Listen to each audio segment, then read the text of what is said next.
Thank you. I'm just waiting. I'm waiting for the list.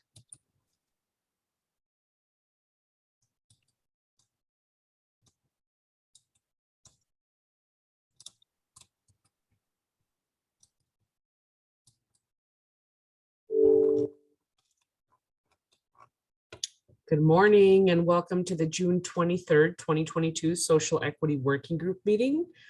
I would also note that this is the last working group meeting for this fiscal year and with this group. But before we get started, I'd like to ask today's interpreter, Carlos, to introduce himself and walk through how to access our interpretation services. Thank you, Chair. Buenos días. Good morning.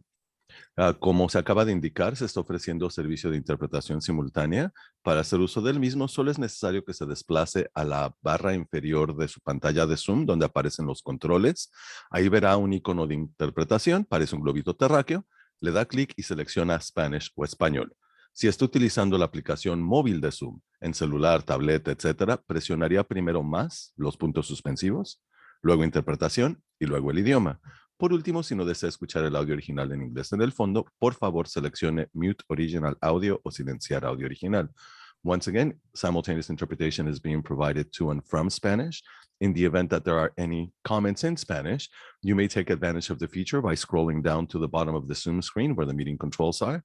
There you would click on the interpretation icon. It looks like a little world. And you would select English as your language. If you are joining through the Zoom mobile app, however, on a cell phone, tablet, or other mobile device, you would first press more, the three dots, then interpretation, and then choose your language. Finally, click on mute original audio to not hear the original Spanish low in the background. Gracias, and thank you, Chair. Thank you. Now I'd like to ask our SANDAG clerk to confirm if we have a quorum. We do have a quorum. Wonderful. I'm going to review the process for both the working group members as well as members of the public who wish to speak under public comment. For working group members, when you'd like to speak, please click on the raised hand icon in the Zoom control panel. If you have control of your video and mute, you have control of your video and mute. So please click the raised hand icon and turn on your camera when you'd like to speak, and I will call on you. Do we have any questions before we begin? Hearing none, can SANDAG staff provide a quick reminder on how the public comment will work, please? Yes, and Avelia, are you on to provide our comments or?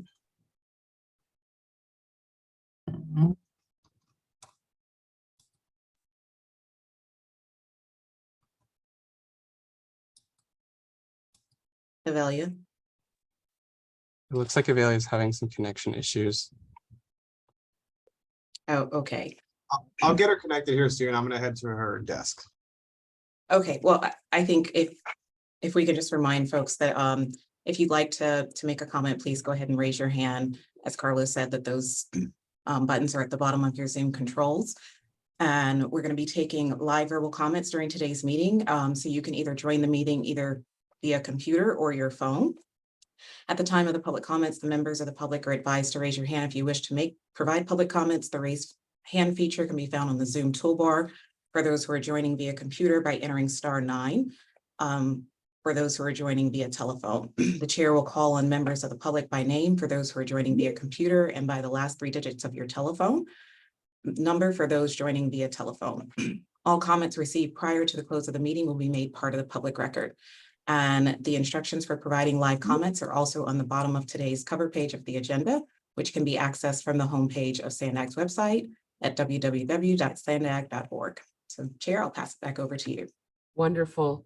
Before we go into public comment, we're going to start off with item number 1, which is just a welcome and introduction. I'd like to take this opportunity for our working group members to introduce themselves, their organizations, and also please include the area of the region that you serve so that the public joining us today or watching later will know who you are. And I'm going to go down the list of panelists and have them introduce themselves.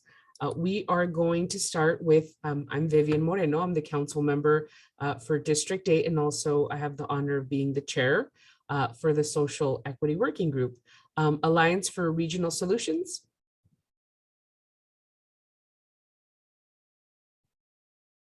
Okay, let's move on to Bayside Community Center. Yes, good morning. My name is Rose Ceballos. I'm Director of Programs and Operations at Bayside Community Center, and we represent the Linda Vista area of San Diego. Wonderful. Casa Familiar. Hi, good morning, everyone. My name is Goyo Ortiz. I am the Community Development Choreographer here at Casa Familiar, serving the South Bay and San Isidro community. Thank you. City Heights CDC. Hello, everybody. Good morning. My name is Jesse Ramirez. I am with City Heights Community Development Corporation, and we serve the greater City Heights area. Wonderful. Chula Vista Community Collaborative. Morning. I'm sitting at a new computer. I'm Chris Ross, and I'm the administrative assistant for the Chula Vista Community Collaborative, and we serve the Chula Vista South Bay area. Wonderful. El Cajon Collaborative. Okay, we'll move on to National Latino Research Center. Good morning. This is Ana Ardon with the National Latino Research Center, and we serve Vista and the 78 corridor. Thank you. Nile Sisters Development Initiative. Hello, I'm Brianne Lash with Nile Sisters Development Initiative, and we serve immigrant and refugee populations throughout the county. Olivewood Gardens.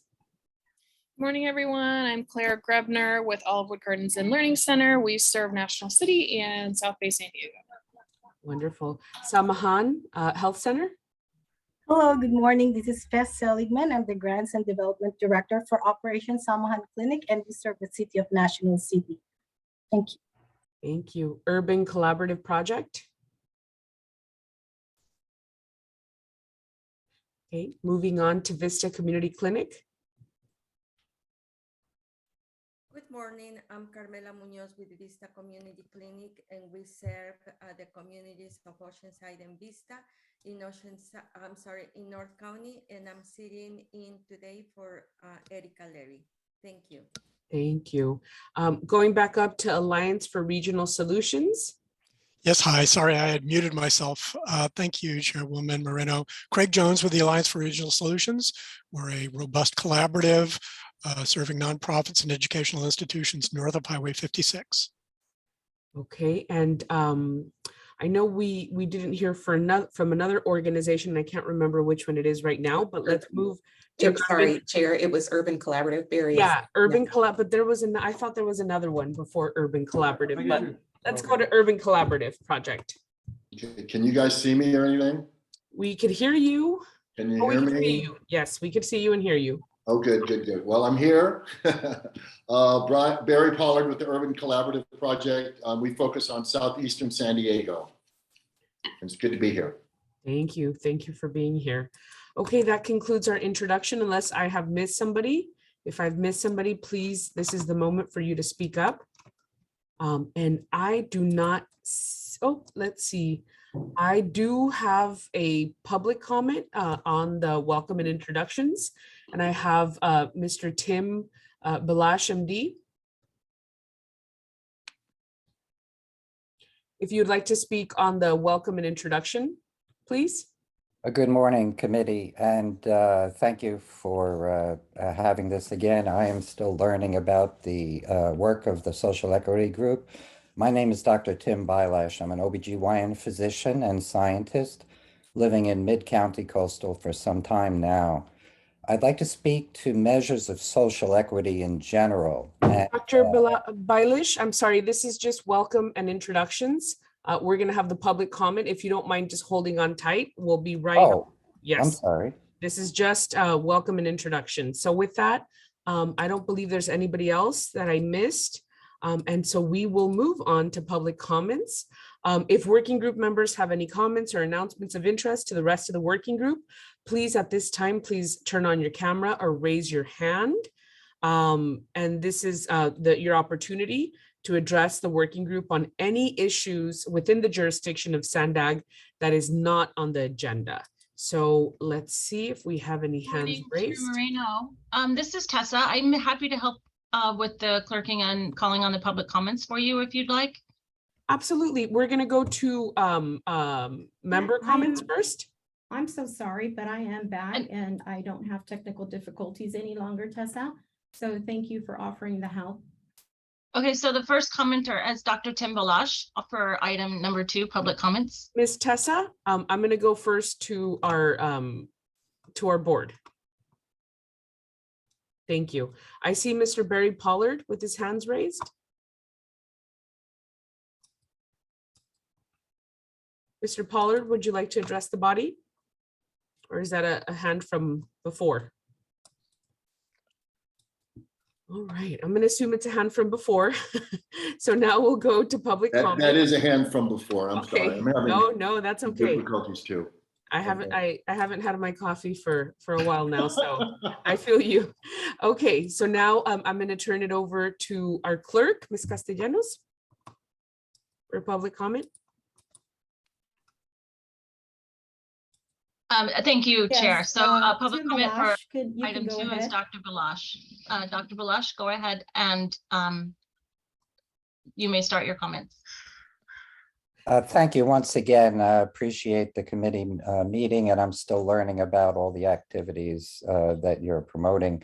I want to speak generally to the measures of social equity and what that means. And like many things which involve personal feelings, I'll know it when I see it. The San Diego area is an unusually diverse social and cultural environment. And so, and in fact, I see it as just as the weather has microclimates, we have a wonderful diversity. One of the issues that I've seen over the years is how you can develop a measure of disposable income as a measure of social equity. It seems to me that fundamentally economic inequity permeates through all the other measures that we have and the attempts to create a more equitable life for the citizens in the area and visitors. So I just wanted to bring up the idea because I haven't seen much written on the use of a measure of disposable income as an additional measure for social equity. I appreciate your listening to my comment and I look forward to the meeting. Wonderful, thank you. Now I don't see any other hands raised. So we will move on to our next item, which is approval of the minutes for the April 28th, 2022. If I may have a motion for the minutes, please. I motion we approve the meeting minutes. This is Barry Pollard with the Urban Collaborative Project. Thank you, Mr. Pollard. May I have a second? A second. This is Claire Grebner, Olive Gardens and Learning Center. Thank you so much. Okay, and so we have a motion and a second. Before we take the vote, I'm just going to open it up to public comment. This is the opportunity for the public to comment on the minutes, the meeting minutes of April 28th, 2022.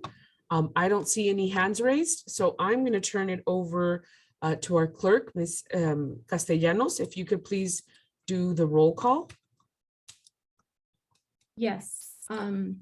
Alliance for Regional Solutions, Craig Jones. Yes, this is Craig Alliance. Approve. Thank you. Bayside Community Center, Rose Ceballos. Yes, this is Rose, approved. Thank you. Casa Familiar. Iris Goyo Ortiz, approved. Thank you. City Heights CDC. Jesse with City Heights CDC, yes. Thank you. Chula Vista Community Collaborative. Chris Omar. Ross with the collaborative, approve. Thank you. El Cajon Collaborative, Carol Lewis.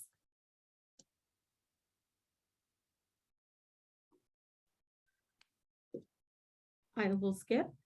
National Latino Research Center. Yes. Is this Conan Martinez? Ana Ardon, yes. Thank you very much. Nile Sisters Development Initiative, Elizabeth. Yes. Yes, please. Thank you. Olivewood Gardens, Claire Grosvenor. Yes. Thank you. Samahan Health Centers. This is Fess Seligman. I say yes. Thank you very much. Urban Collaborative Project, Yes. Brian Barry Pollard. Thank you. Vista Community Clinic, Carmela Munoz.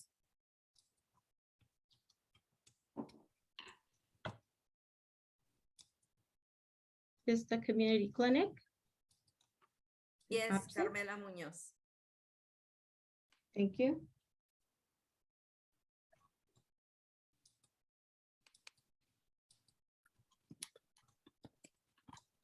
And the motion passes with those present.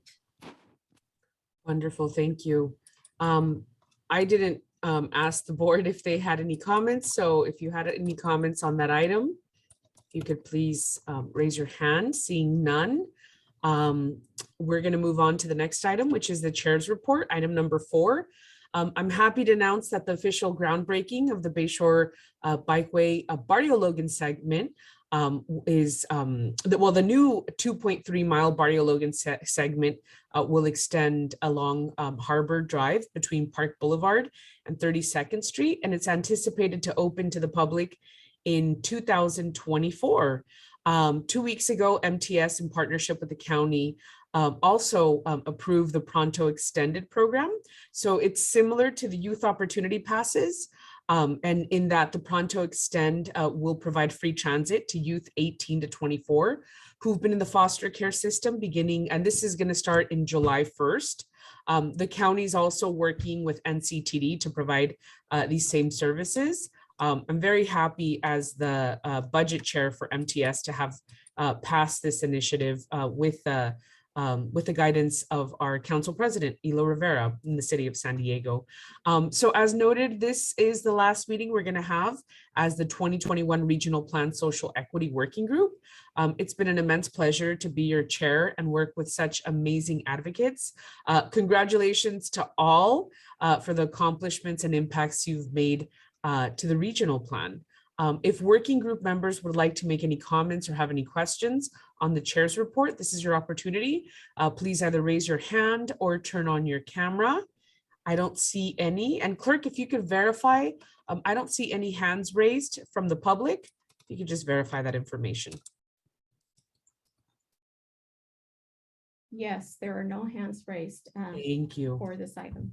Thank you, guys. We're going to move on to item number 5, which is the Abrazo Award from Casa Familiar.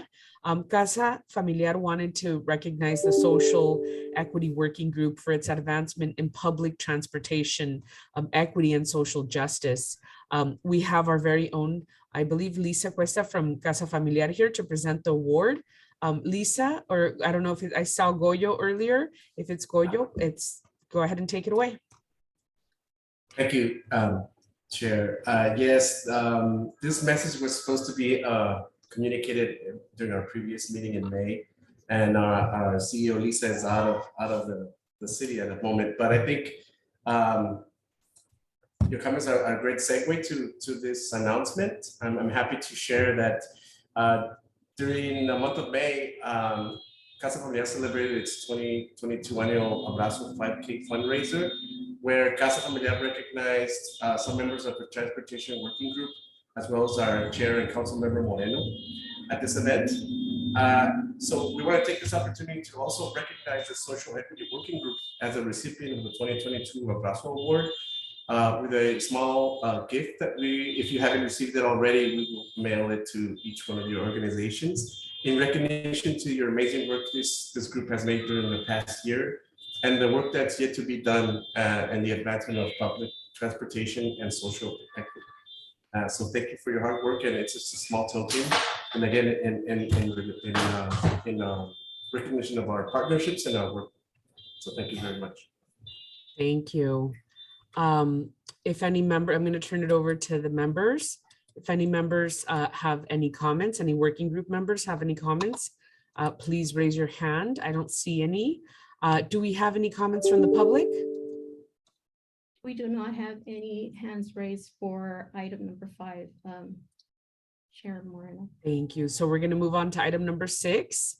It's an overview of the Southern Border Community Economic Resilience Fund Regional Initiative and opportunities to provide, this is your opportunity to provide input on this project. SANDAG Senior Director of Regional Planning, Antoinette Meyer, will provide us the overview. And Ms. Meyer, how many minutes will you need for this presentation? Not many at all. It's a very quick update, and I'm going to send out information to the group after the meeting. So less than 5 minutes. Wonderful. The floor is yours. All right, thank you.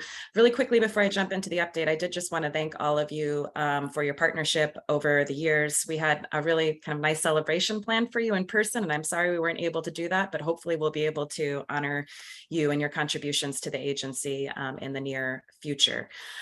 So quickly, there's an exciting new state funding program that will benefit our region, and I wanted to make sure you're all aware of the opportunities for your organizations and the communities that you serve to really help shape how this funding is prioritized and implemented.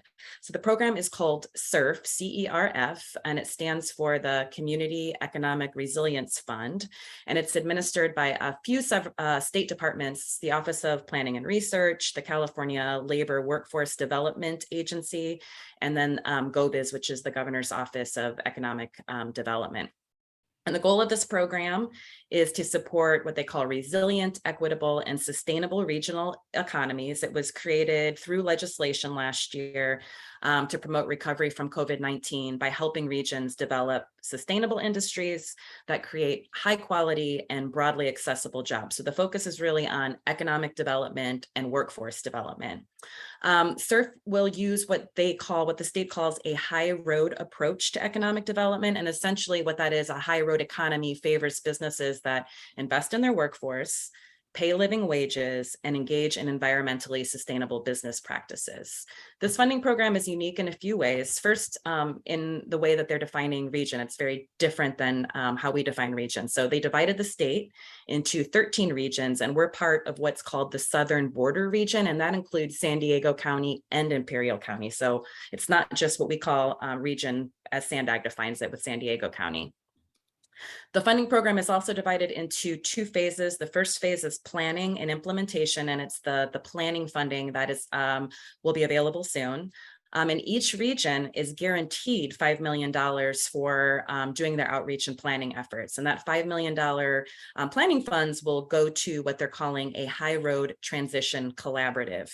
So this is not a statewide competition. We're not competing with other states in the region. Every region will get that $5 million planning grant. So for the Southern Border Region, SANDAG's not going to be the lead applicant. We are not going to be the organizer of the collaborative, but we have been involved in the Leadership Council, and some of you may be participating in some of the meetings that have been occurring. But if not, I think it's something you're definitely going to want to be involved in. The lead agency, the lead fiscal agency, will be the San Diego Regional Policy Innovation Center. If you're not familiar with that group, they were formed a little over a year ago by the County of San Diego and the San Diego Foundation, and they have a partnership with Brookings Institute, and they're doing a lot of great work in the region. The grant also requires a designated regional convener who is responsible for bringing together all of the diverse voices in a community, and the Imperial Valley Wellness Foundation is playing that role. So we have, a lead fiscal agent coming from San Diego County and the regional lead convener coming from Imperial Valley. And I think so far they're doing a really great job of getting the word out and getting a robust and diverse collaborative formed and organized and ready for phase 1. Outreach and engagement is probably the most important part of phase 1. The state really wants the region to do what they're calling inclusive table building. So ensuring that our collaborative is very representative of the needs of disinvested communities.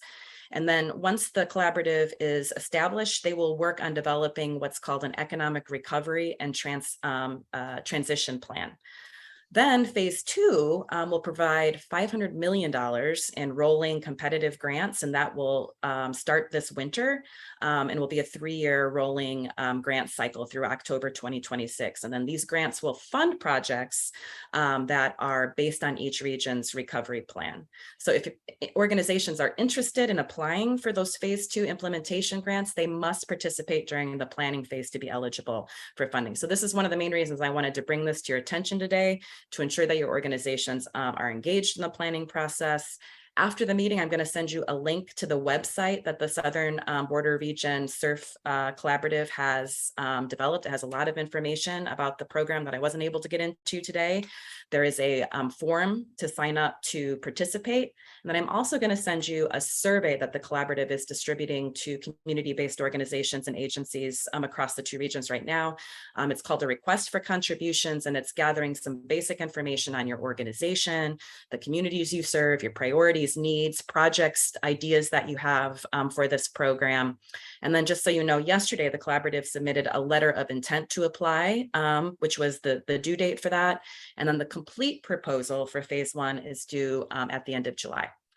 So with that, I'll answer any questions that I can answer or get you in touch with the folks who can. And please look out for that email from us after the meeting with the additional information.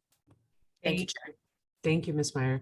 I see Mr. Craig Jones with his hand raised, followed by Mr. Pollard. Mr. Jones, the floor is yours. Yes, Antoinette, just for clarification, did you say that in phase 2, there'll be a $500 million pot of money that will be statewide, I assume, for over a 3-year period? That's right. So they'll start accepting applications sometime this winter, and that will be rolling competitive application process through October 2026. It's a lot of money.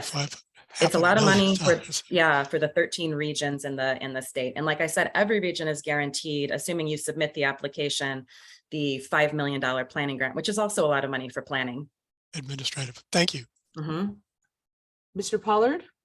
Hi, Antoinette, can you put in the chat the contact information again so we could do some research? This is a new program for me, and it sounds like for everyone.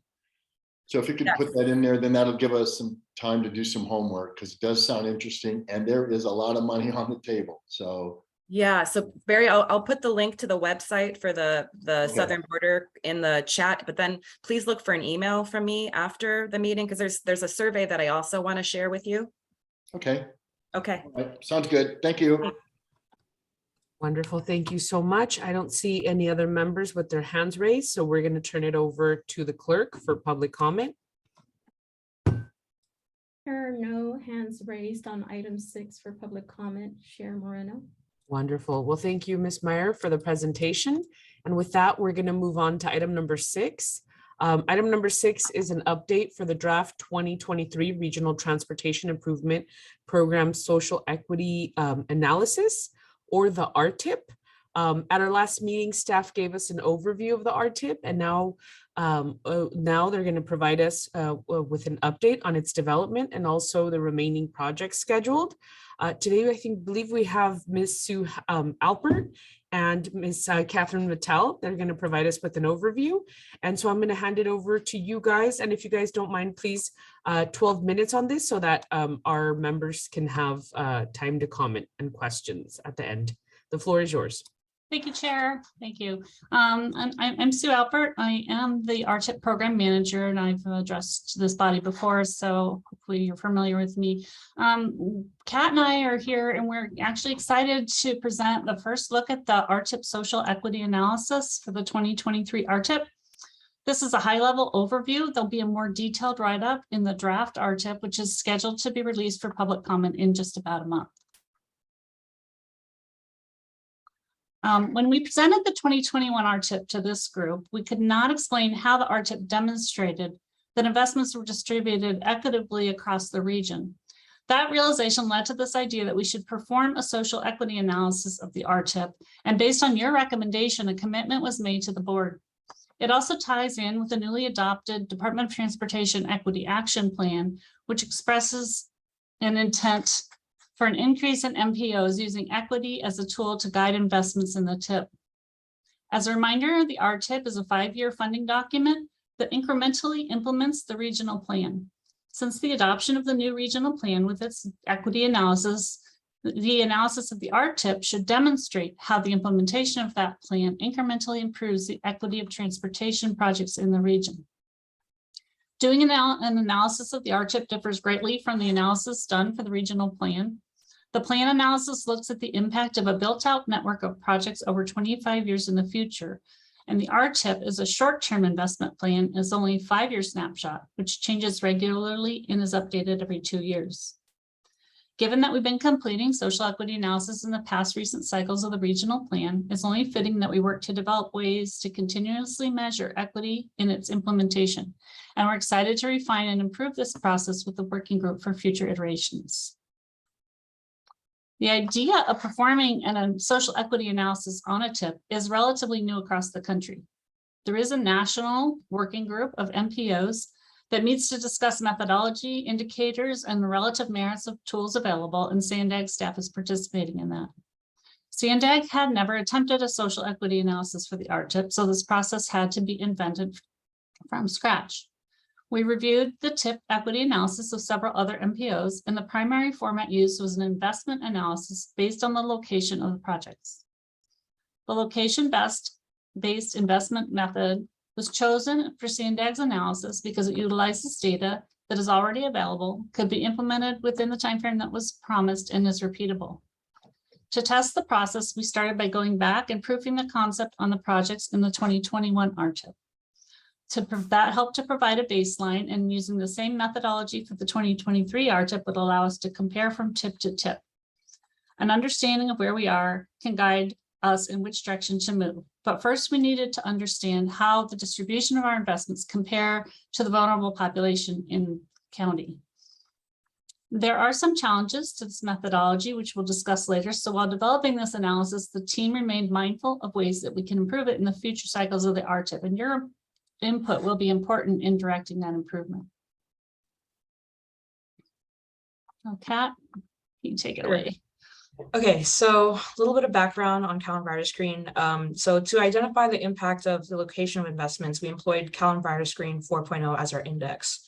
Calendar Screen is a screening and mapping tool developed by the California Office of Environmental Health Hazard Assessment to measure the cumulative impact of combined environmental stressors to a community. It looks at 20 indicators to provide a statewide ranking of 8,000 census tracts. Statewide, 1,984 census tracts are considered the most vulnerable in California.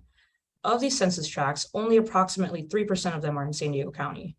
Hence, why in the regional plan and in the RTIP, we use the top 50% to account for our region's varying levels of vulnerability and hold ourselves to a higher standard in addressing environmental and social inequities.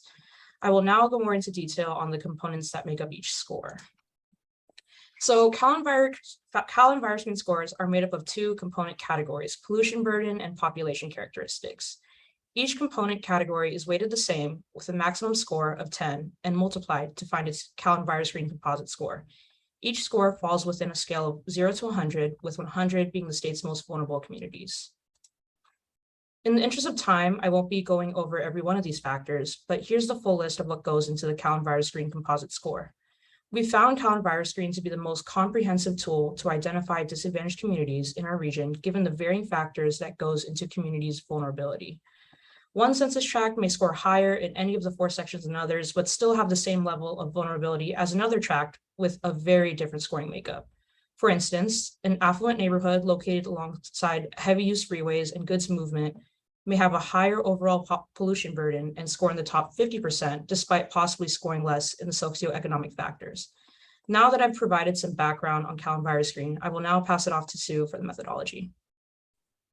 Thanks, Kat.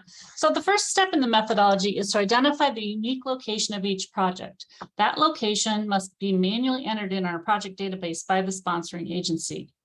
The mapping data for all the projects is then exported to our Geographic Information System, or GIS. And once in GIS, staff created a half-mile buffer around the project and then overlaid all of that with the Cal-Environment census tract data. The half-mile buffer is meant as a measure of access. In other words, most people who are found within a half-mile of a project will have the most access to it and be the primary users of the project. We use the same buffer in the regional plan analysis, so this is consistent with the plan methodology. Next, we calculated the percent of the project that runs through the census tracts that score higher than 50, which we consider vulnerable communities, and higher than 75, which we consider most vulnerable communities. That provided a ratio, which is the total social equity area of the project. This is also consistent with the regional plan methodology, as Kat had mentioned. Finally, that ratio is multiplied by the project's 5-year investments in the RTIP to identify the social equity investment. Although many projects in the RTIP include money expended in prior periods, we chose to limit this to the 5-year investment so that we could track how investments were changing. So to the right over here, this map, you'll see an example mapping of the MTS bus route 235 that runs from Escondido Transit Center to downtown San Diego. The bus route itself is illustrated by the black line, and the bus route runs through many different census tracts, which are the green, yellow, and red shapes. As you see, the half-mile buffer surrounding the project becomes the total project area. While the majority of the bus route runs through green census tracts, part of it crosses yellow or red census tracts, and that's the percent of the project that is the social equity multiplier for the project. After doing that for every project, the sum of all the social equity investments were compared to the total 5-year value of the projects evaluated to arrive at a percent of the investments located in the vulnerable and most vulnerable census tracts. It's important to understand that not all of the projects in the RTIP were evaluated, as somewhat less than 40% met the criteria for the analysis. We need better mapping data on maintenance projects for local and transit agency projects, and we would likely need a second layer of analysis on certain programs that are implemented countywide to identify the populations that utilize those programs. To determine whether our location-based analysis is equitable, we first need to establish how the population in San Diego County is distributed. Of the 620 census tracts in the county, 184 or 30% of them score as vulnerable census tracts, while 50 or 8% score as most vulnerable. Our analysis of projects in the 2021 RTIP show that 23% of the investments were in vulnerable areas, with 5% being the most vulnerable. And the location-based analysis of the project in the 2023 RTIP showed 26% of the investments in vulnerable areas and 7% in the most vulnerable areas. So this analysis tells us that investment in vulnerable and most vulnerable areas are consistent with the percent of population in those communities, and that they're trending up slightly. It also shows that we can improve to get closer to or better than the distribution of the population. This table shows some projects that are common between the 2021 and 2023 RTIPs as examples of how larger projects are influencing the analysis and how they vary from tip to tip. The multiplier, the social equity area, is, as I mentioned, is multiplied by the total dollar value in the RTIP to calculate the social equity dollar value. You can see a drastic decrease in the contribution of the Midcoast project, as that project is mostly complete and we're spending less to build it. This analysis does not take in the cost of operating it. As we begin to implement the regional plan, we are at a transition in the RTIP where major projects are being completed while some others are still in development. Projects in development have less funds committed than projects in construction, so a 5-year look is limited by the project schedule. In addition, programming rules do not allow us to program dollars until construction is fully funded. So while we are seeking funding, major costs are not included in the RTIP. This chart shows some illustrated projects from the 2023 RTIP. The dark blue shows how much of that project lies in the social equity area and how much it contributes in dollars. This demonstrates that while some projects have a small footprint in social equity areas, they still contribute a large dollar amount. And then previously I explained that a project needs to have a unique location to be counted in this analysis. This slide provides some examples of projects which we might consider possibly contributing to social equity, which were not evaluated for a variety of reasons. The RTIP does not contain data on the location of populations which utilize programs like specialized transportation services, which serve the elderly and disabled, or the Youth Opportunity Pass, which is available to youth across the county. While projects like the Purple Line and Blue Line Express are expected to provide needed services to vulnerable populations, the projects are still conceptual and cannot be mapped until they're better defined. And finally, Flexible Fleets, which is a favorite project for social equity, is not in the RTIP at all. The money for that project has already been provided, and the project is ongoing, but until the pilot concludes and new projects are funded, Flexible Fleets are not in the RTIP. I mentioned earlier but the team was cognizant of some challenges with the methodology that was chosen and where there are opportunities to improve it. Obviously, the first challenge is the location of projects and the fact that we are evaluating less than half of the RTIP. More diligent mapping on the part of local agencies, a second level of detailed data analysis, and a different strategy as yet defined could help improve this. Screen is a great tool, but it is a cumulative tool, and we would like the analysis to provide a more nuanced look at individual populations such as seniors and people of color.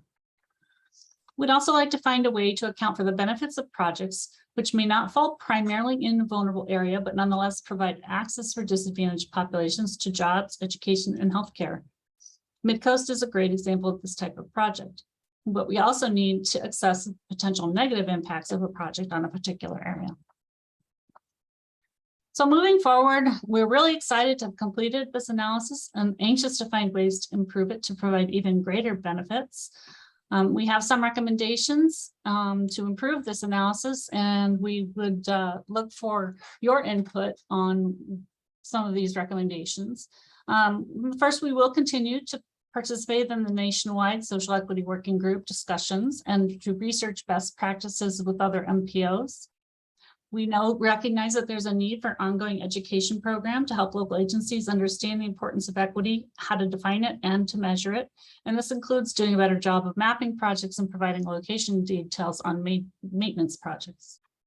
It might also include developing a social equity action plan, which we could enforce with the statement in the resolution they provide for their Transnet program of projects, or possibly adding equity as a factor to the calculation of Transnet distribution to local agencies.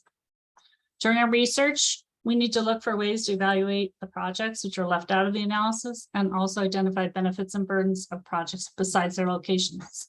This will likely require a commitment of funding to dedicate more resources to research and implementation. And finally, while much of this process is highly manual, we'd like to look for ways to automate the analysis. So as I mentioned, the draft RTIP will contain more detail, and we're confident that you will review it and provide feedback. As a note, the dollars in the RTIP tend to shift around a little during the public comment period, so some of the data may change, but we would not expect a significant impact. So that concludes our presentation. Thank you for your attention. Kat and I are available to answer any questions. Wonderful, thank you. We're going to turn it over to our panelist. I see Mr. Jones with his hands raised and Mr. Barry Pollard. Mr. Jones, the floor is yours. Thank you, Chairwoman. I appreciate this presentation and the application of social equity to projects in the short range implementation of projects. I think it's very important. I continue to believe that implementation of flexible fleets, the short range community level access to transportation is extremely important for equity. I'm very glad that the current RTIP that we're operating under, the 2019 RTIP, I believe, has funded the pilot flexible fleets project that will now be implemented ongoing in this year. I was part recently, actually last Friday, of a discussion with Sandag staff asked by SD 350. I'm a member of SD 350 to talk about specifically flexible fleets and micro transit. With the idea of promoting that. Was told during that meeting that the funding that's now in the 2019 RTIP for flexible fleets will not be repeated in what is now proposed as this next RTIP program. Sue, I appreciate your explanation that the funding that we now have, obviously in the 2019, will be expended. And I would hope and offer this suggestion that in the next 2-year update, I think probably in 2024 of the RTIP, that more money can now be continually allocated to flexible fleets implementation. I hope that's the case. I'm sad that it's not in the ones that are being proposed now, but hopefully it can be in the next one too. And I look forward to the implementation of Sandag's flexible fleets pilots.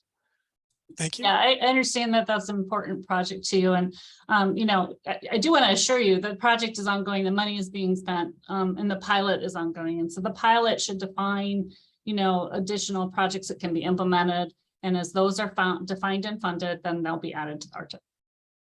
Thank you so much. Thank you. Mr. Barry Pollard? Good morning again. Thank you. I got a couple questions. The first has to do with the projects. And PowerPoint slide number 12, if we could put that back up, I may have some questions with that. My overall question is, it seems like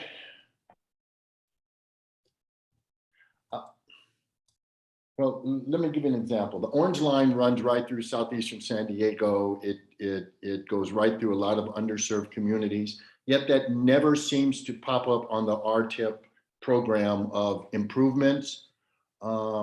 We've talked about the very expensive campaign of grade separation on Euclid and Market.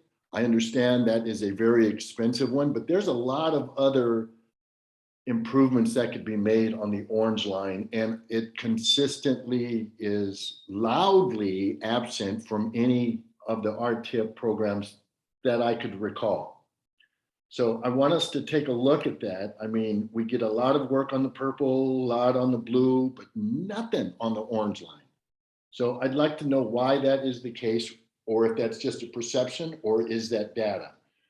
So that's the first question. The second has to do with something that occurred, and this is Chairwoman Moreno. This is what I was asking on the chat question for you. I was asked to sign on to grants that Sandag is doing in other parts of the city. And what these grants are for, it seems to be additional funding for some projects. Why haven't we had access to that third-party grant system that finds money for projects in our community? I was asked to approve 3, I think 1 or 2 in North Park and 1 in the Hillcrest area.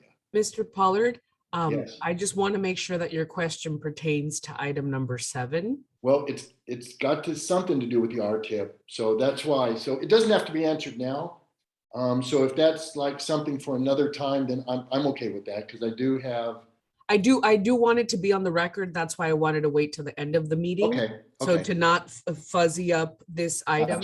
Gotcha. So I think this is Ms. Alpert could answer the number 1 question that you had. So let's give her an opportunity before she forgets. Okay, or I sounds forgot good. already. So yeah, the orange line improvements, I don't have an answer. I'm getting a text here from Jennifer. I think there are some grants that we're looking at for the orange line, but again, until a project's defined, funding is provided, it's not in the RTIP. And I don't know, the planning group can address other planned improvements. And that is my last question is, it seems like systematically we're excluded. And I'm saying the word seems, because I know you guys are doing a lot of work. I'm just trying to redirect some of that work into areas that seem not to have been improved, been supported. And it's been going on for a while. The mere fact that there's no RTIPs that are shovel ready for this process tells me it's even an issue systematically into the process before it hits the RTIP. So I don't know. I'm concerned about it. I'm telling you, and this isn't a secret. I've been preaching this for years, and so and it seems like I can't get any traction. I mean, there's still a lot of work and work to be done, and we seem to be left out. And I could be wrong, and so tell me I'm wrong. I'd love to hear it, but that's what I'm looking at. So okay, I don't know what we're going to do with that. Well, your comments are duly noted, and as I mentioned at the end of the meeting, we will I'll allow you the opportunity to we're going to reinvigorate public comment to allow you the opportunity to ask the question. I do see Ms. Carol Lewis with her hand up. I want to give her the opportunity to talk about the draft 2023 Regional Transportation Improvement Program Social Equity Analysis. Ms. Lewis, the floor is yours. Thank you, Chair Moreno. I was just wondering, we were talking about how we were doing a social equity analysis, and I never see anything about large populations of non-English speakers. And with housing being so difficult to find, we're seeing those, our newcomers coming in, we're seeing those refugee, asylum-seeking populations sprawling now into many other communities because of the fact that there's such a lack of housing. So I was just wondering if there's a way that you could look at where there's high concentration areas of non-English speaking populations, not just the economic parts of the maps, but also where maybe some of our newcomers are settling, and because we know they're really underserved and they have the most difficulty accessing transit. So. Right. And I think as Kat mentioned, there are just 20 different factors that go into the Calendar Screen rankings, in which English proficiency is one of them. We can call out individually census tracts and look for those that do have higher amounts of limited English proficiency. But that would be another second level of analysis. So those are kind of improvements we want to look for the next round of implementing this type. So thank you for your input. Yeah, perfect. Thank you so much. Wonderful. We're moving on to Claire Grubner. Thank you, Chairwoman. I have a question. It's possible I just didn't quite understand the slide, but there was the slide with the percentages of the kind of 50 to 25% in Screen, and then the percentage of funding that was going towards those particular communities for projects. And it looked like they were kind of proportional, so 7%. Thank you. And maybe is that the one you wanted, or did you? It may have been the one before. Slide 9, Kat. After there was I just remember seeing like 7%, and that was proportional to the kind of most highly vulnerable communities. And I'm just kind of curious if the plan is, I hope that the plan is moving forward, that we would provide higher levels of funding, kind of disproportionately fund communities that have been disproportionately impacted. So yeah, I think this is the one, 7%, and then there's a 7% investment. So I guess I'm wondering if, as we continue these analyses, if the goal would be to increase this 7% to a higher percent to account for, historic and disproportionate impact. Well, I think the goal of providing this analysis is just to get exactly to this point, so we could see where we are at, so we could know next time, well, what is our target, and where do we want to get to, and how do we want to get there? So I think that those are conversations we need to have with the board about what do we want to invest in and where. Great, thank you. Wonderful. I don't see any other panelists with their hands raised. So we are going to turn it over to the public. Clerk, if you could verify.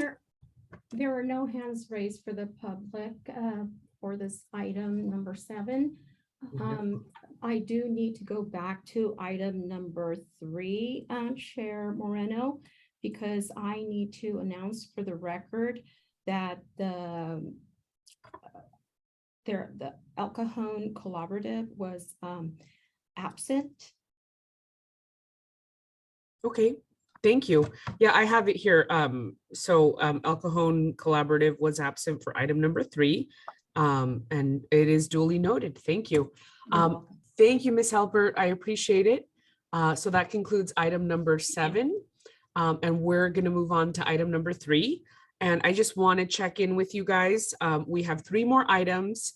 I do believe that we have a very robust committee here that would like to give input. So I will plead with staff if we could keep your presentations from anywhere 10 minutes, 12 max, just so we could give the committee ample time to talk about or ask questions. So item number 8 is an update from the draft social equity baseline condition report. At our January and March meeting earlier this year, staff gave us an overview of the purpose and best practice research on social equity baseline study. They're now providing us an update on its development and an overview of the initial data results. So today we have Stacy Cooper and Paul Lafarga, and they will provide us with an overview. So I will hand it over to Stacy and Paul.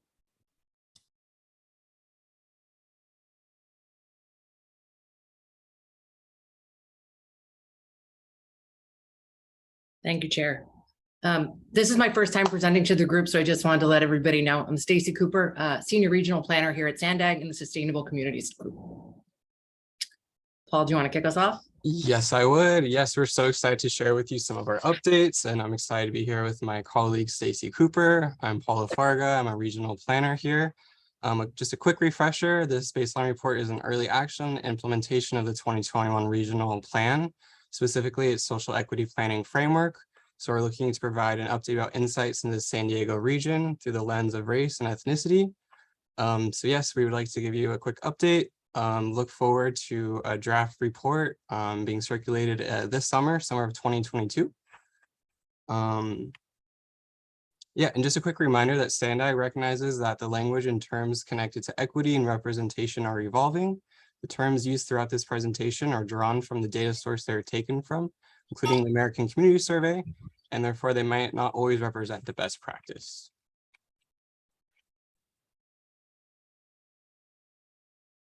Quick refresher here. Here are the themes and indicators that we chose for this report. We're not going to be able to cover all of them in the presentation. We want to give you all plenty of time to give some feedback here. The ones that are in bold will be the ones that we touch in. It might not be in that exact order. Quick reminder that most of the data is 2019. 2020 data was pretty irregular due to COVID-19. And also, if you want to check out Appendix H of the regional plan, it will have some of these indicators mapped out at the census tract level. And all of them are broken down into race and ethnicity. So now I will turn it over to Stacy Cooper to give us some updates on the data. All right, first we're going to look at some demographics. Who calls San Diego home? Next slide, please. So San Diego is home for over 3.3 million people. If we look at the region through the lens of race only, it doesn't capture or accurately represent the diversity of the population. As we can see here, looking at race only, it looks like over 70% of the population is white, whereas when we take into account Hispanic Latinos, that percentage drops to 45.6%, and the Hispanic Latino population is 33.7%. One of the other things to mention is that the Asian population, which makes up almost 12% of the population in San Diego, is primarily Filipino. About 40% of those are of Filipino background. Next slide.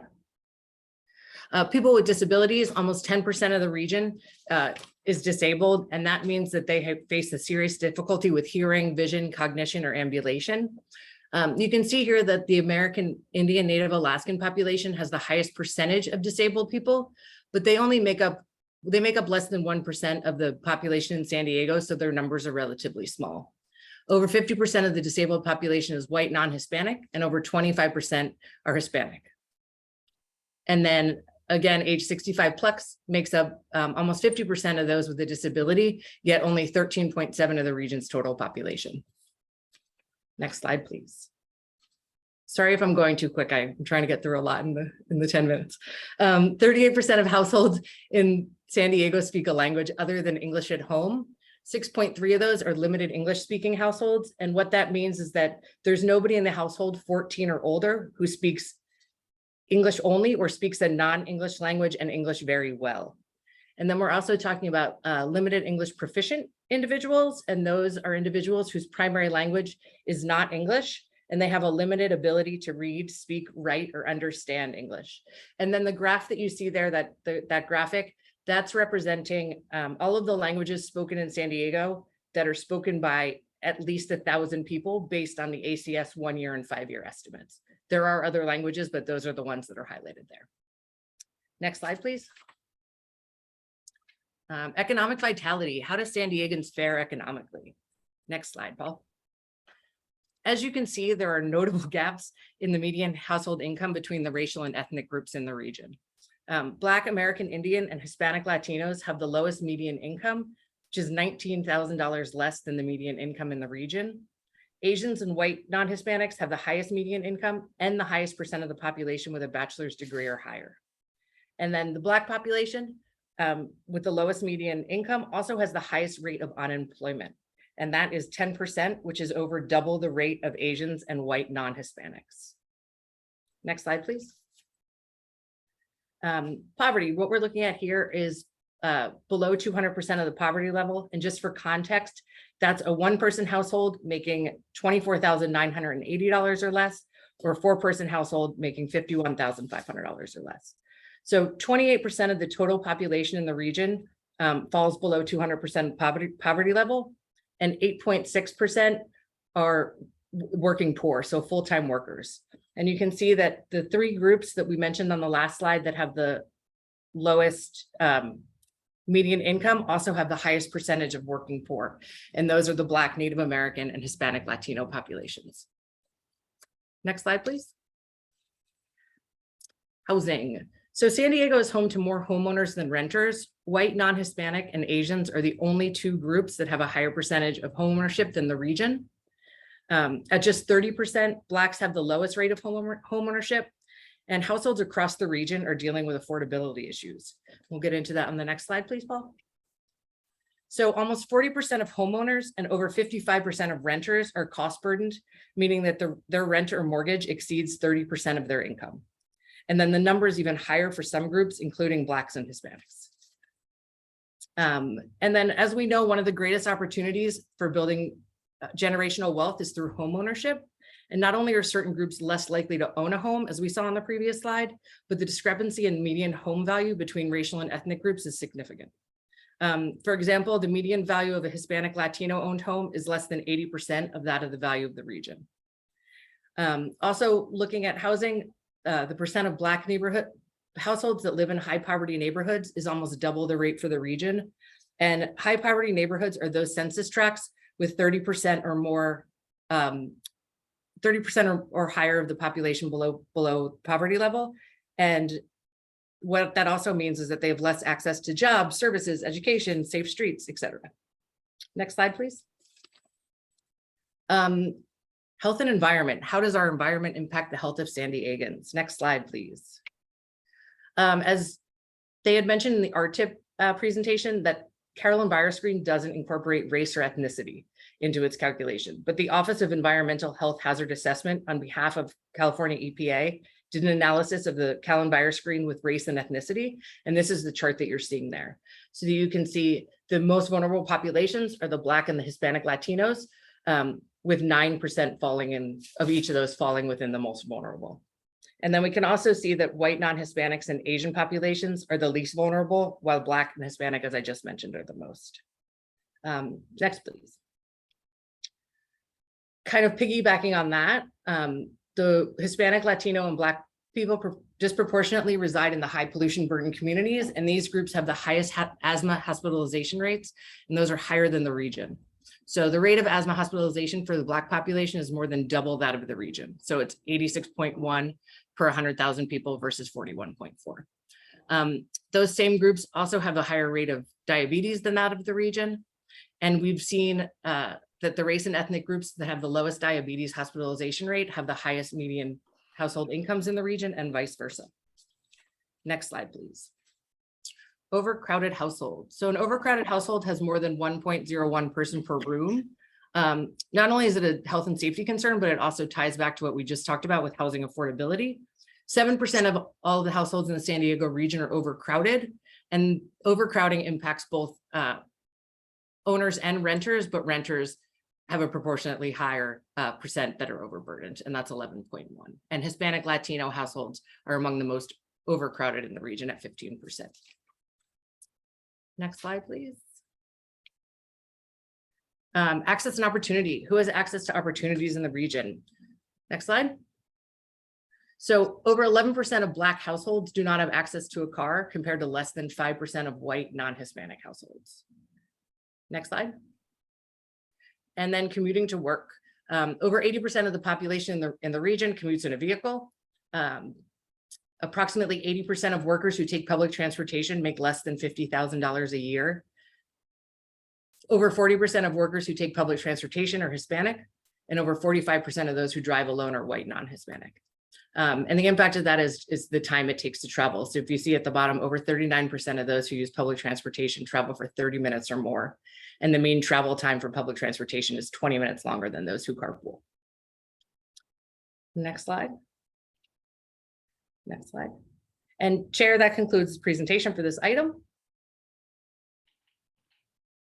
Wonderful, thank you.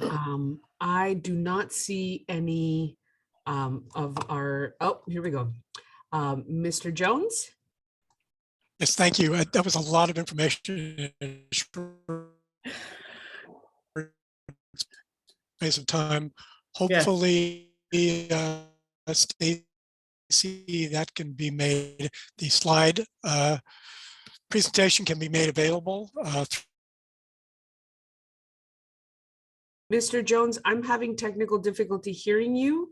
So maybe if you want to turn off your camera and let's see if your internet, you want to try again? Yeah, I just noted that if we can get that slideshow made available to us by email, it's greatly appreciated. Thank you. Thank you. Wonderful. Any other members wishing to be recognized at this moment? If not, we're going to turn it over to our public comment. Clerk? Yes, Tim Balash is our member that would like to speak. Go ahead.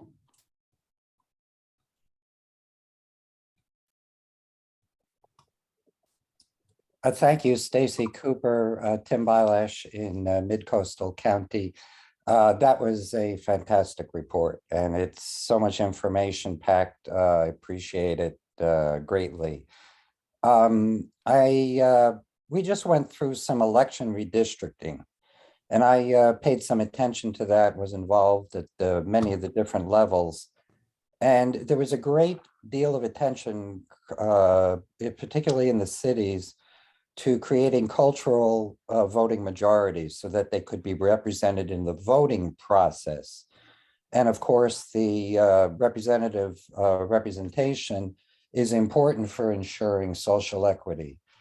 But I note in your report, when you look a little closer, the disparities between Latino and Asian wealth. And I would want to note that at a recent alumni event for medical school, the percentages of cultural ethnic representation in medical school classes is also highly populated by Asian students. And so this seemed to be a very big push politically in terms of an important equity point. But as I look again at the economic aspects, it seems to me that this may be misrepresenting where the resources should be going. And I wanted to echo some of the comments that were made by Craig Jones. So thank you for this opportunity. A fantastic report, great job. And please keep that coming. I'm going to try to digest this myself. Very important issues, so thank you. Thank you. Chair, Clerk, does that conclude public comment? Yes, that does. Okay, wonderful. Thank you. I see Ms. Faye Salmahan. You turned on your video. Would you like to address the body? Thank you so much. I could not find the button where I can raise my hand, so I would like to speak out. I would also like to share the point that the Asian and Pacific Islanders is a very diverse community. And I know that superficially, we can see at the outset that we have the highest income. But if you break it down by specific ethnicities, you may see a different kind of picture. So I would like to raise the issue if we can subpopulate or provide a report where we can percent subpopulation of the Asian groups. So we do not see this high income data being reflected as a whole. So that's just my point. My point is the Asian Pacific Islander is a very diverse group, and I think it's necessary to understand the subcultures that make up each group of the Asian API community. Thank you. Yeah, Faye, that was actually something that Paul and I discussed in working on the report. We were just limited a little bit by available data and stuff like that, but it's something we can look into doing a deeper dive into. Thank you. Thank you very much. Thank you. I see Mr. Pollard with his hand raised. Yeah, hi. So the data was really good. It's very discouraging looking at the living conditions primarily of African Americans and Latinos. And again, this is a question. It seems like, you know, all the data points you guys pointed out, all the disparities, yet I don't see the projects reflecting that. I don't see where the equity lens is being used to address, you know, highest asthma rate, the accidents. I mean, the disparities are there, but yet it doesn't seem like that SANDAG is addressing those with the projects on the RTIP and on some other areas. It seems like that the information's there, but there's some kind of a disconnect with what are we going to do about it? We know it, we know the disparities. You guys pointed them out in a pretty good detail. But how are we addressing those? What is the region, what's the transportation sector, what's SANDAG doing to say, look, these folks have high asthma rates in these communities. We need to focus on those communities. And that's what I don't see. I hear the talk, I hear the support, I just don't see the action. So, and if I'm reading this wrong, because you know, I'm only interpreting it. And if my interpretation is not correct, then please someone help me correct it. No, I hear you. And it was only recently that SANDAG adapted the statement of equity. And these are sort of the first steps we're taking towards addressing some of these issues. I've been talking, Stacy, about these issues for the last 3 or 4 or 5 years. If I could chime in, Chair, just really quickly to Barry's point. So Barry, we definitely hear you, and it's something that we are looking into. Part of what we want to do with this study is to really put the data out there and make it very plain and simple and give everyone access to the data so that we can all start having deeper conversations before we start, you know, development of the next regional plan, which would then constitute the projects that would, you know, be proposed for the RTIP. And so it's really putting the data out there, understanding where the disparities are so that then we can start to address them. So this is kind of a first step in communicating that and sharing it, and then, you know, having further conversations about the importance and prioritization of our projects that address these disparities. How do we deal with the fact that there are no projects in these communities that are even eligible for the RTIP? So this issue starts way before the RTIP. Agreed. And this presentation is not focused on necessarily the RTIP. It's focused on really talking about baselining what data is out there and helping us understand the equity story within our region. And then in that baseline of information informs the methodology and the work that we do for the regional plan, and informs the work that we would hope to do, as Sue and them talked about in the prior presentation on the RTIP, understanding that there's still a lot more work to be done and we need to do more work, but we have to start somewhere with understanding the data so that we can really start to make the appropriate choices and prioritization. So this isn't our last conversation. I do want to emphasize that, you know, I know this is our last meeting of this working group for this current cohort, but this is not our last conversation about equity within the region and really trying to highlight the disparities and then ensuring that SANDAG and the region as a whole understands where we want to make improvements. I know, I just don't see the sense of urgency, but that's okay. Let's just keep picking at it. Mr. Pollard, and your comments today are going down on the record, right? So I appreciate you speaking up, and they are duly noted. Okay, thank you. Absolutely. Thanks, guys. Mr. Ortiz Coyo.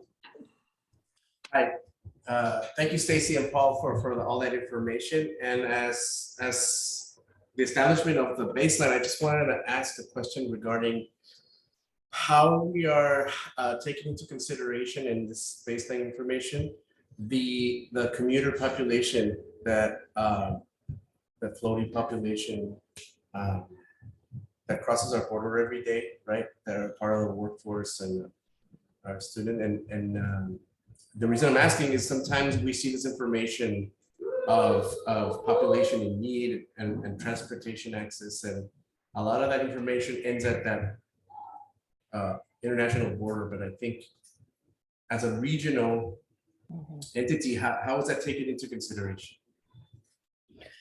So the majority of the data that we used is US based. So it's ACS, National Equity Atlas, some county health data. So we didn't have access to that data. If you know of a source where we can get that, I would love to look into it. I don't, not off the top of my head, but I think it's we live it, right? Like we live through that. We see that impact in San Isidro. So that's why I'm asking. And if we're going to consider this as the baseline, that how would we take into consideration that information? That's the question I want to ask. That's a good question. I don't have a good answer for you right now, but it is something that we will look into. And I remember someone from USD recently did a report on sort of the business cross-border. Maybe they have some sort of data that we could get from them, or maybe the Transborder Institute does. We'll start looking into that. It wasn't something that we had really considered, but I appreciate you bringing that up. Wonderful. I don't see any more hands raised. Thank you, everybody, for your comments. Everything, as I mentioned, is on the record and is duly noted. So we have 2 more items, and we have about 40 more minutes left to this meeting. So quickly, I'm going to move on to item number 9, which is an informational item on the regional safety planning efforts and a regional Vision Zero action plan and safety policy. We have today Mr. Sam Sanford, who's going to provide the overview. And Mr. Sanford, if you don't mind, we like to have a robust conversation on items. So if you don't mind keeping it to about 10 minutes, we'd greatly appreciate that. And I'll hand it over to you, Sam. Great. Thank you very much. Let me get my screen set up here. There we go. And you should be seeing intro slide on regional safety planning update. Yes. Wonderful. Thank you.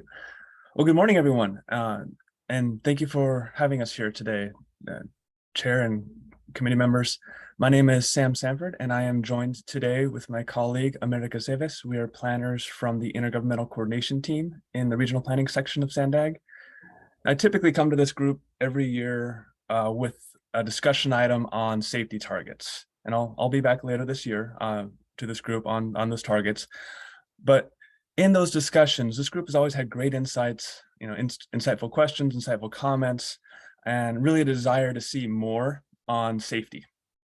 Wants to see more and wants the region to do more in the realm of safety. And that's what this item is about. It's an information about what SANDAG is looking at doing in the realm of safety. So this really stems from multiple efforts coming together, starting with the regional plan. The 2021 regional plan included an implementation action for SANDAG to develop a Vision Zero plan and a policy on safety. We also have the Independent Taxpayers Oversight Committee and the Transnet performance audits that have been raising safety as a key area for SANDAG to invest more energy into. And most recently, ITAC, the Independent Taxpayer Oversight Committee, made a recommendation to that effect. So this item provides an update on SANDAG's safety efforts, both current and planned, but we'll start and end kind of with how this ties into social equity and this working group and opportunities for further engagement. All right. So what do we mean by safety? And this is specifically on traffic safety. So we're looking at fatalities and injuries on our public roadway system. So despite concerted efforts, our roadway safety is trending in the wrong direction. This slide, using national data from Smart Growth America and their publication called Dangerous by Designs, focuses particularly on pedestrians. And the chart in the upper left shows the increasing trend in people fatally struck by vehicles between the years 2010 and 2019.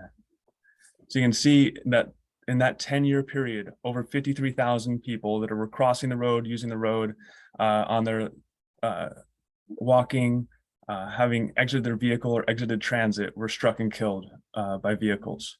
And over that time period, that's a 45% increase, or an average. If we look at the most recent year of data available, that's an average of 17 people struck and killed per day. The graphic at the bottom left illustrates that fatal pedestrian crashes are disproportionate, that people of color, Black or African American or American Indian, are struck and killed at much higher rates than their proportion of the population. Now, it probably is not a surprise that lower income areas also have higher rates of fatal pedestrian crashes, as I'll show you in the next slide. So the chart on the left shows census tracts by average household income. And as income increases, the pedestrian fatality rate by population decreases. So earlier I mentioned a Vision Zero plan. And what is SANDAG doing? So what is a Vision Zero plan? Vision Zero is a national campaign, and it didn't start with the US, it started outside of the US, other countries, but it's since been dubbed Vision Zero in the US. And it's essentially a variety of strategies that work together towards eliminating deaths and severe injuries on our roadways. It uses we've learned that most crashes come from human behavior. It's mistakes we make when behind the wheel or using the roadway system. The idea is that the roadway should be designed and used in a way that those human mistakes, the human errors, should not result in a fatal crash. So there are numerous cities across the United States that have implemented this. Locally, the city of San Diego has a Vision Zero plan. We also have Vision Zero policies being adopted by different agencies in our region, including La Mesa and Encinitas. But the aim is to move away from traditional approaches that have been trying to tackle this into more of a safe systems approach. And the idea being that there are multiple layers of safety. So it doesn't matter if you're walking, biking, driving, riding transit, all modes are included. And we're looking at safe road users, safe vehicles, safe speeds, and post-crash care. So while Vision Zero is primarily focused on policies and roadway designs, essentially affecting people's choices and how they're behaving and using the roadway system to keep it safe for all users. Now, this is what SANDAG is currently working on with our near-term implementation actions. We're also working on addressing those triennial performance audit and ITOC recommendations. And one of those recommendations that came from ITOC and the triennial performance audit was to look at what other MPOs are doing across the nation in the realm of safety. And so my colleague, America Seves, in the next few slides is going to go over some of that high-level overview of what we found from those MPOs on the realm of safety. Thank you, Sam. Good morning, Chair Moreno and Social Equity Working Group members. Again, my name is America Seves, and I'll be sharing some background on the peer agencies we researched and our findings on best practices. So in beginning our research, we identified 5 of the MPOs to further our online research through discussions with peer agencies. On this map, we have the 5 MPOs listed, starting with the Southern California Association of Governments, or SCAG, in the Los Angeles region, where we learned further about their Go Human campaign on engagement and education. And in the Bay Area, we spoke with the Metropolitan Transportation Commission, or MTC, staff, and they had adopted a Vision Zero policy and developed an equity priority communities framework. In the state of Colorado, we talked with the Denver Regional Council of Governments, or DRCOG staff, and they focus on data sharing and developing tools for local jurisdictions to support the advancement of their safety projects in their region. And then we also had discussions with the Delaware Valley Regional Planning Commission, or DVRPC staff in Pennsylvania, where they developed a regional safety task force. And so, and also we spoke with the Boston Region Metropolitan Planning Organization, or BRMPO staff in Massachusetts, where we learned that they're also currently having conversations about adopting a Vision Zero policy in their region. Similar efforts underway with SANDAG. So along with these 5 MPOs, we also did online research on 11 additional MPOs on their safety policies, programs, and funding sources. In total, we did research on 16 MPOs nationwide. In the next slide, I'll share a summary with further information on our findings from the discussions with the 5 MPOs. So as Sam highlighted earlier, safety is a critical piece and important to be part of any regional plan. This research effort helped us gather some insight towards supporting this goal. From our discussions, MPOs highly recommended to begin with collecting safety data and develop a safety database. Some MPOs use their safety data to develop a high injury network. MPOs also recommended to prioritize equity. Most MPOs had implemented equity strategies in their safety work were in process of including them. Most MPOs had developed a safety task force, working group, or committee. The purpose of those task force working groups or committees varied in their function and structure based on the needs of the MPO and also their capacity. It also varied from being an advisory group, or served as a safety educational platform with partners and stakeholders, or intended for staff to coordinate and collaborate on safety issues. And also some MPOs had developed a Vision Zero plan or adopted a similar plan. MPOs also took on a comprehensive approach to addressing safety that included looking at education, enforcement, infrastructure policy, funding, and other areas. And then also MPOs also included safety criteria in their project evaluations to ensure the issue of safety was being considered. And then also MPOs had provided technical assistance and funding for local agencies to work and expand their safety initiatives. And so these are just some highlights from our findings. More information can be found in our MPO Safety Program Research Report. You can find the report as attachment 1 in the last Independent Taxpayers Oversight Committee, June 14th meeting agenda. Now I'll hand it back to Sam, who will share further information regarding upcoming next steps and opportunities. So thank you for your time. Thank you, America. All right, so next steps and opportunities. So we'll be going to the Transportation Committee and Regional Planning Committee with updates on the safety efforts and plans moving forward, and they'll be asked to make a recommendation to further support this. And then on July 22nd, we'll be going to the Board of Directors, SANDAG, and with a resolution on Vision Zero. So that'll have whereas statements to support a Vision Zero plan development and also kind of demonstrate the need in our region. Third bullet on those next steps is a safety data portal. This is something that staff is working on internally, where we've taken statewide data on incidents and brought them into a database. And it's still in a very much a beta phase where we're working on how the data is providing insights, and then how we can align it with other data sets to get greater insights.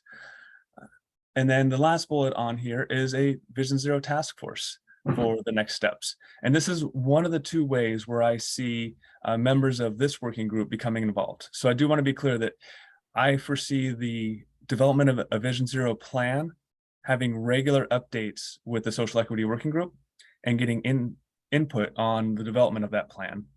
Additionally, for those that want to get further into the development of that, there will be a Vision Zero task force, or whatever name is the final name for that, where we'll get more into the weeds of what that plan will have and how it's developed. So there's kind of 2 opportunities for involvement in this one. Speaking of opportunities, the plan that the Vision Zero plan, we're going to be seeking a grant through Safe Streets and Roads for All for that. And that's from the U.S. Department of Transportation. And with that, we envision that the region, so all the cities, the county, and the tribes and other entities of the state would be eligible or renew their eligibility for other funding sources, including Highway Safety Improvement Program and also Office of Traffic Safety grants. So that concludes our presentation, and America and I are happy to take any questions or comments. Wonderful, thank you. We're going to start with our committee. Mr. Jones. Yes, thank you for the presentation. There's an obvious equity connection between safety here. Sam, did I hear you say that the graphs that you presented before and statistics are from the Dangerous by Design project or study, and that's a national, those are national statistics? If that's the case, I assume it's possible to put together geography-based statistics on safety, especially traffic safety for the San Diego region. Is that the case? Yeah, you heard that correctly. Those are national figures, and we would like to get to that type of analysis, and that's why we are developing that dashboard, but it is still in a development phase at this point. But we're hoping to get to that stage where we can do that kind of analysis for our region as well. Yeah, I assume specific, where traffic incidents are located, that data is available from all of the local jurisdictions. And, I'm assuming it can be done quickly geographically. Thank you. Wonderful. And I see Miss Christina Ross. Hi, yes, I was wondering, will the data be broken down into traffic safety freeway and traffic safety residential area? Because they present two different components of how to address the issues. Good, thank you for the question. The data will have a geographic component. That is one of the pieces that we're working on right now, but is proving a little bit more challenging than we were hoping, because some incidents don't have very specific location information. So we're trying to locate those. But to answer your question, yes, we'll be able to break it down by essentially the functional class of roadways. So interstates versus arterials, collectors, but also looking at rural roads versus urban roads, intersection, mid-block. There will be a lot of features that we'll be able to look at within this data.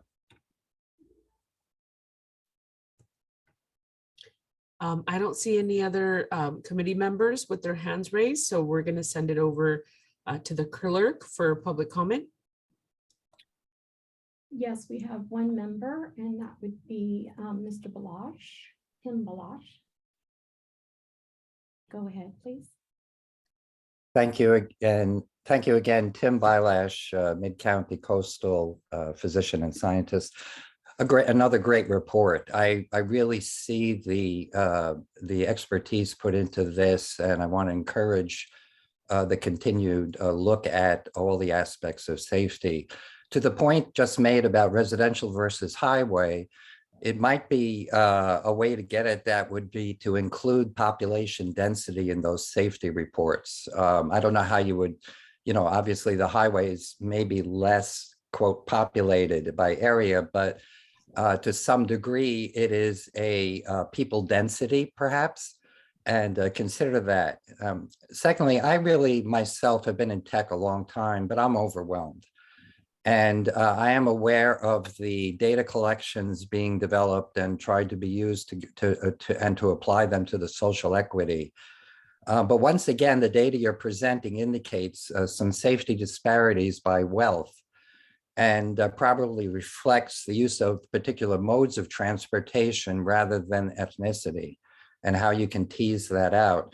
I've been wondering, I live up in the Del Mar coastal area, and we have the track problems that people are talking about, whether something like a high-tech armband GPS for pedestrians and bike riders, which would be a general transmitter with mandatory transponders on the dash of motorized vehicles, to think about some type of an early warning system, proximities or speeds, or so that better information is available to pedestrians and bike riders who, I presume, as the slides have been presented, are some of these fatalities. So I appreciate the opportunity, and I'm always thinking of things. I know how hard it is to implement it, much less even study these things. I think you're going in the right directions. I really appreciate the hard work. So thank you.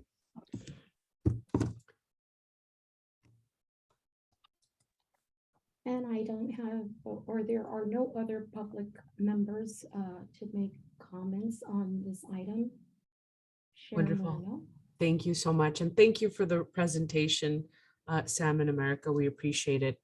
So now we're going to move on to item number 10, which this is the opportunity for any working group member and member of the public to make final remarks for this meeting. I believe Mr. Pollard had some comments, so this is your opportunity, Mr. Pollard, to raise your hand. Okay, we're going to start with Mr. Craig Jones. Thank you, Madam Chair. This happens to be my last meeting as an official CBO representative to the Social Equity Working Group. The Alliance for Regional Solutions is not re-upped the next cycle, but thank you for the opportunity and my ability to participate in this important work. I do plan to continue to monitor the meetings as a member of the public and track various projects as they go along and continue to champion such things as flexible fleets. Thank you so much. Thank you. Mr. Barry Pollard.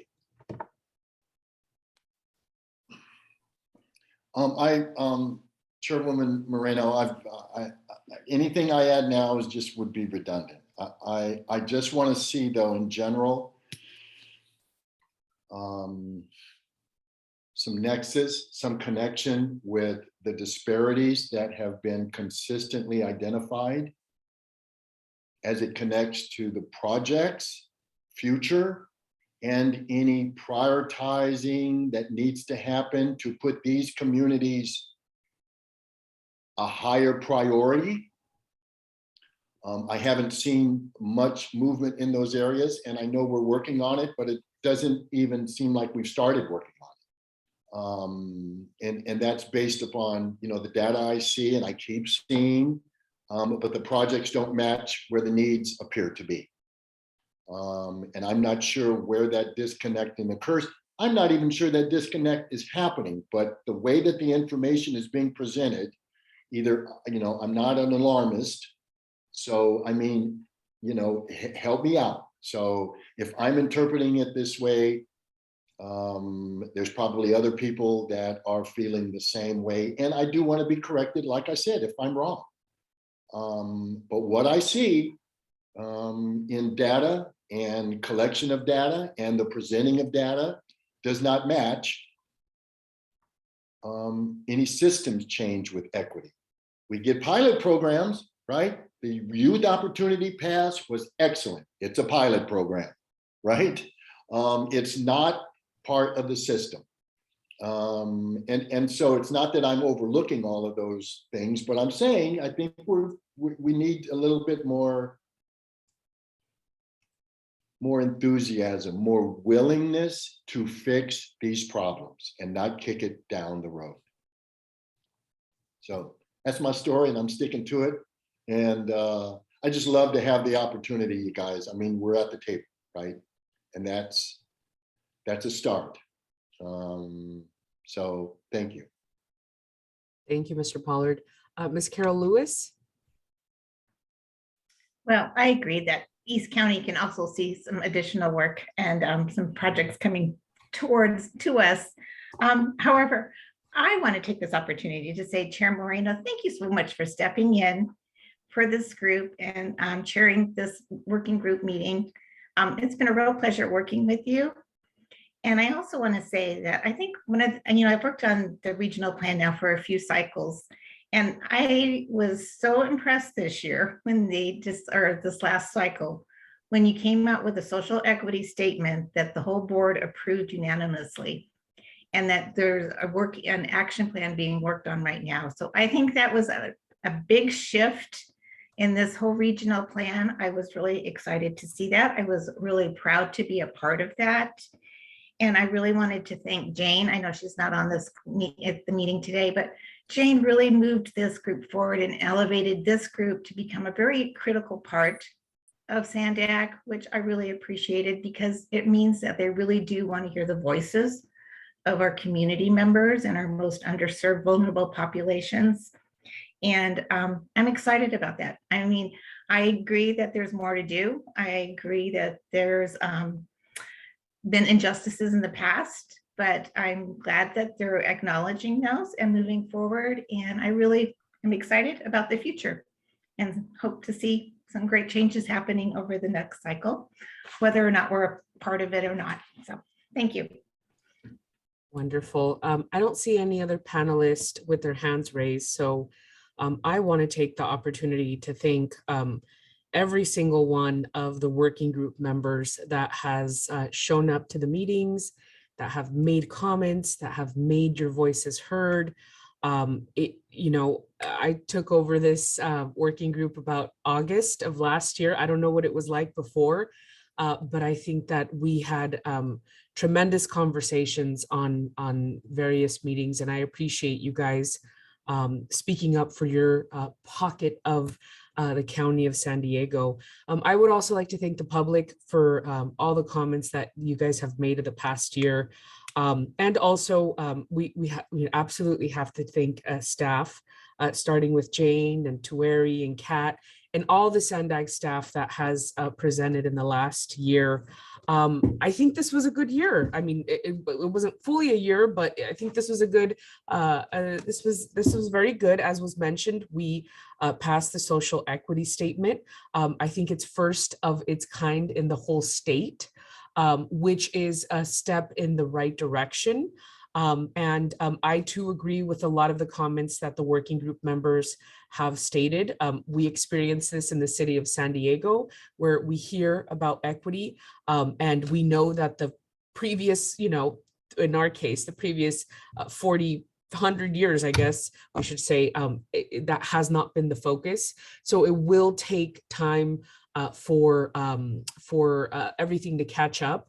But one of the things that I wanted to point out is that we need to continue to stay engaged. We absolutely have to continue to stay engaged and keep not only the board members of SANDAG, the staff, the whole organization accountable to that statement. So I would welcome everybody to continue to opine and to be a part of groups with SANDAG so that we can continue reminding folks, hey, we passed that equity statement. What are we doing about it? Where is the next project? Where is that money? And so with that also, this past year, we passed the Youth Opportunity Pass for kids 18 and under. And as I mentioned, we just passed at MTS 18 to 24. That was a struggle that a lot of community organizations, some of the organizations that are here today we're very much a part of, and that took 10 years, and that is tremendous. And so and also just in general, I want to thank you for fundamentally changing the conversation of the regional plan. When I got involved in politics here 12 years ago, this equity was absolutely not a conversation at all. With that, I just got a text that Ms. Faye Seliman wants to speak. But before I turn it over to her, I just want to say thank you very much for this tremendous opportunity and continue fighting the good fight for your region. And Ms. Faye, the floor is yours. Yes, so thank you so much to Chair Moreno for chairing this task force. It was really a great honor and pleasure working with you. We learned so much from you and Jane and Kat and everybody. And as I shared with Claire, it's like a family, I'm not scared anymore to share my thoughts and my voice because of who you are and the family and how we have been respecting each other's views. And so I would also like to take this opportunity to in behalf of Samahan, to have been given this opportunity to share with you the needs of the Filipino and the Asian communities. And although the data show otherwise, and it's really, I don't understand why that is so, that we're so rich and we're so wealthy, but what people don't know is behind those numbers are Asians and Filipinos and Vietnamese, Chinese suffering behind the scenes because we can't understand each other. We can't talk, we can't communicate. We don't have the resources to navigate the system here in America. And also, I would also like to share with you the issue about seniors. And I would like to thank you for putting up the youth pass. We would also like to raise, Lauren and I would also like to raise the issue. We can also do that for seniors because they also need those passes as we move around, and especially our seniors who we serve, who are low income, who have limited English proficiency, who could not speak the language very well. And I hope that SANDAG would realize that behind the Asian huge numbers and multi numbers, there are people suffering. And so if we can just probably dissect those numbers more, that will really help a lot and give a cost to our mission. Thank you so much, Vivian Moreno and the team. I'm so happy to have been part of the team. Thank you. Thank you so much for those comments.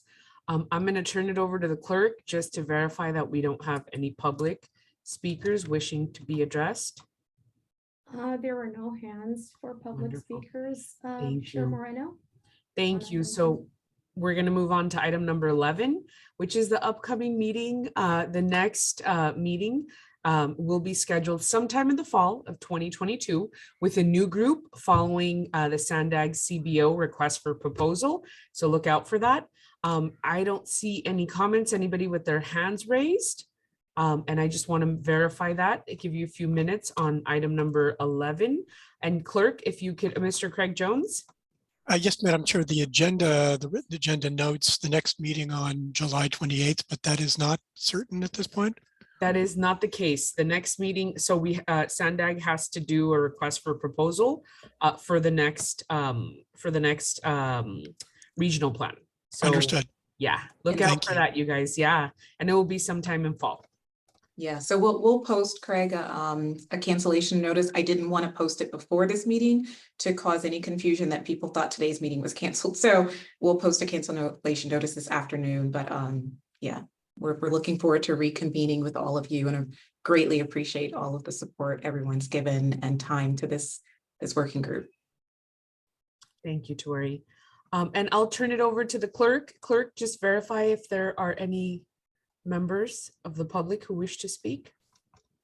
There are no hands raised for item number 11, Chair Moreno. Thank you. Mr. Jones, I see your hand raised. Is that from the previous item? Okay. Well, with that, thank you, everybody. Thank you for making the time to be here today and the past year. And we are officially adjourned at 11:50 a.m. Thanks, guys. Thank you, Chair Moreno. Thank you, everyone. Thank you Thank to you, all our everyone. partners. Okay, see you guys. Great serving with you.